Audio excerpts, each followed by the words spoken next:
Mûrir suppose de développer nos dons, nos talents. La naissance d'en haut ne fait pas de nous quoi? Des êtres achevés. Mûrir suppose d'accepter les contretemps. Il y a des gens qui n'acceptent jamais les contretemps dans la vie. Or, les contretemps sont des arbitres de Dieu. Aïe! Un homme mature, voyez, sait gérer les contretemps. Dernier principe de la maturité spirituelle. Transmettre pour permettre à d'autres d'aller plus loin que vous. Tout bon maître avec le cœur de Dieu cherchera à voir les autres aller plus loin que lui.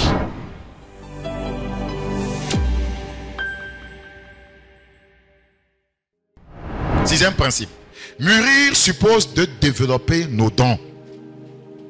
Mûrir suppose de développer nos dons, nos talents. Il ne faut pas vite abandonner. Développer nos dons, nos talents. Praise the living God. Vous savez, la naissance d'en haut ne fait pas de nous des êtres achevés. Je reprends. La naissance d'en haut ne fait pas de nous quoi? Des êtres achevés. Nous devons toujours continuer à nous développer. Ce n'est pas parce que tu es né, voyez, de nouveau aujourd'hui. Et c'est biblique que ceux qui croient en moi, à mon nom, ils chasseront les démons. Que tu penses que comme je suis né de nouveau, je suis achevé. Je peux faire face à n'importe quel démon. Ola coup. Ce n'est pas possible. Il y a une catégorie de démons comme né de nouveau peut chasser. Il y a des catégories que si tu ne sais pas, tu vas mourir. Il y a des niveaux plus élevés qu'on appelle principautés. Vous allez voir, quand je conduis un tel programme, tous les bases que je donne avant qu'on ne commence le combat. Tu vas mourir. Donc, personne ne naît de nouveau étant un être achevé spirituellement. Non, il faut développer les dons. Tu ne veux rien développer, mais non, tu te trompes. Tu dois développer ça. Praise the living God. Nous possédons des potentialités qu'il faut développer. Nous possédons quoi? Des potentialités qu'il faut développer. Je vous donne 3 passages, je lis un seulement. À cause du temps. Vous allez lire le reste. Nous avons 1 Timothée 4, 14. Nous avons 2 Timothée 1, 6. Nous avons 1 Timothée 4, 15. 1 Timothée 4, 14. 2 Timothée 1, 6. 1 Timothée 4, 15. Je vais lire 1 Timothée 4, le verset 14 et 15 qui sont liés en même temps. Vous êtes à la page 1 Timothée, chapitre combien? Le verset. Ne néglige pas le don qui est en toi. Ça veut dire que tu dois le développer. Ne néglige pas ça là. C'est Dieu qui te l'a donné.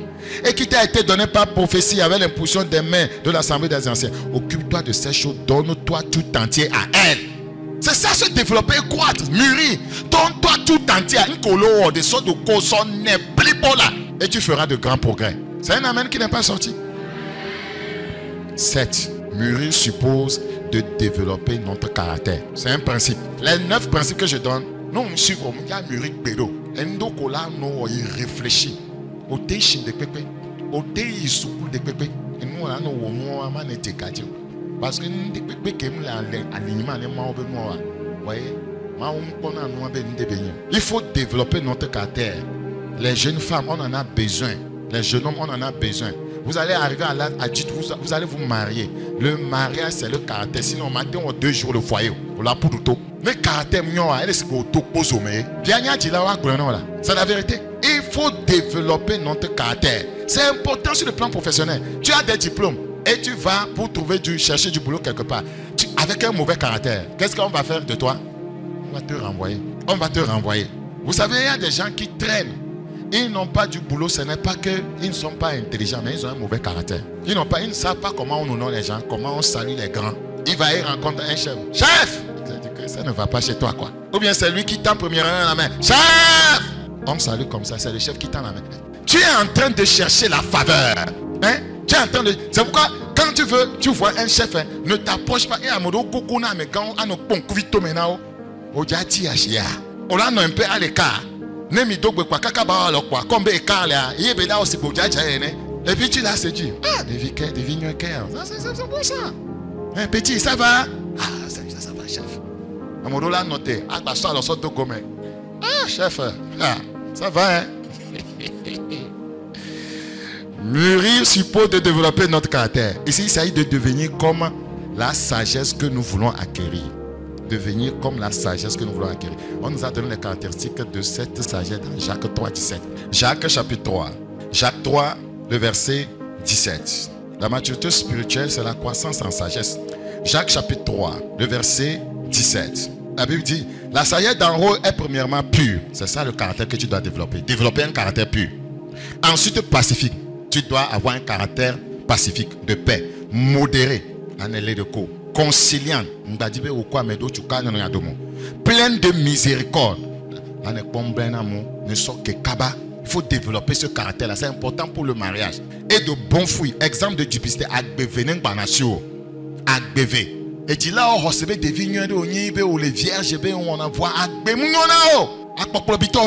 Donc, il ne faut pas avoir une vie double. Exemple de duplicité, d'hypocrisie. Ne soyez jamais hypocrite dans la vie. N'usez pas de dissimulation. Travaillez votre caractère. Que votre oui soit oui, votre non soit non. La Bible dit ce qu'on y ajoute vient du diable. Le fruit de la justesse se met dans la paix par ceux qui recherchent la paix. L'avant-dernier principe de la maturité spirituelle. Mûrir suppose d'accepter les contretemps. Il y a des gens qui n'acceptent jamais les contretemps dans la vie. Et fort, et la forcé. Il me dit contretemps. Oh, les contretemps sont des arbitres de Dieu. Un contretemps parle. Le contretemps est en train de dire, calme-toi. Il y a un danger devant. Il y a un danger devant. Des fois, tu as apprêté ton habit pour aller à l'église. Et tu es parti pour te toucher en chantant. Tu calcules le temps pour partir. Tu reviens maintenant. Tu prends, tu vois que la fermeture a craqué. Tu as pris ton temps pour repasser ça. Et tu te fâches. Tu insultes tout le monde dans la maison. Dieu peut-être est en train de t'éviter quelque chose sur le chemin. Je vais vous dire une vérité. Cela m'arrive beaucoup de fois. Et j'ai fini par comprendre Dieu. J'ai fini par comprendre Dieu. Le temps lui appartient. On ne fonce pas dans, voyez, le mur. Il y a des jeunes femmes. Il y a un contretemps. Tu n'as pas pu te marier à temps. Il y a quoi? Contretemps. Tu n'as pas pu te marier. Je vous ai dit que je suis un poète. Si Jésus ne m'avait pas sauvé. Quand je parle à une fille, elle tremble. Quand je te vois, mon cœur fait frigidaire. Quand tu souris, je constate que, voyez, les fleurs s'essiolent. Ton regard est magnifique comme la beauté du firmament.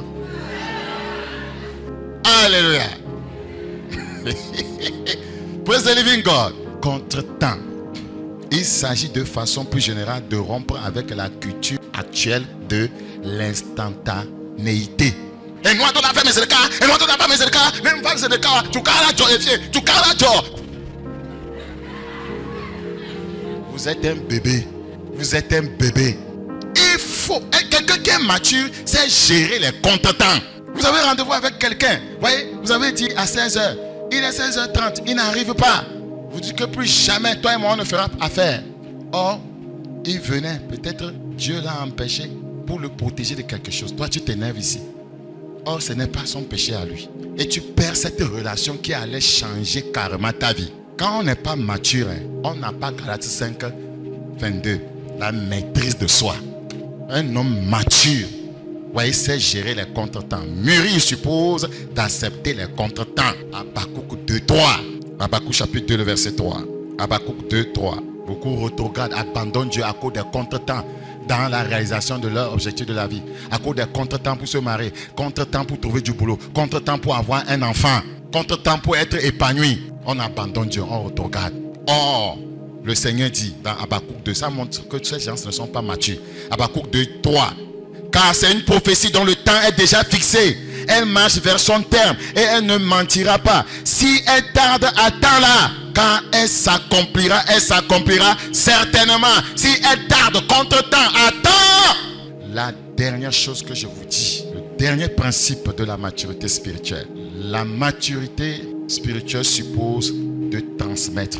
Si je n'avais pas une certaine maturité dans un certain domaine, je ne pouvais pas vous transmettre ce que je vous transmettais depuis le jeudi. Ça là, tu es arrivé un peu où tu peux transmettre ton savoir aux autres. On appelle ça maturité. Ces gens qui nous ont enseigné, ils maîtrisaient leur domaine. On peut être mature dans un domaine. Et quand on est mature, on transmet le témoignage de notre petit frère. Lui, il enseigne la nouvelle vie. Il vient ici, le message le frappe. Tu enseignes une nouvelle vie. Il vient comprendre les fondements même de ce qu'on appelle nouvelle vie. Et il a appris. Praise the living God. 2 Timothée 2. Donc, mûrir spirituellement suppose de transmettre. c'est le sommet de la maturité. Transmettre pour permettre à d'autres d'aller plus loin que vous. Transmettre pour permettre à d'autres d'aller comment? Plus loin que vous. Tout bon maître honnête cherchera à voir les autres le dépasser. Tout bon maître avec le cœur de Dieu cherchera à voir les autres aller plus loin que lui. Praise the living God. Alléluia. 2 Timothée 2.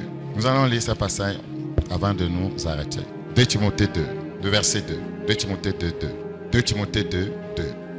Et ce que tu as entendu de moi en présence de beaucoup de témoins, confie-le à des hommes fidèles qui soient capables de l'enseigner aussi à d'autres. Ça, c'est la maturité. Transmettre. Transmettre. Quelqu'un sera toujours supérieur à quelqu'un. Si tu arrives à la maturité, tu seras capable de transmettre aussi à d'autres ce qui t'a été transmis.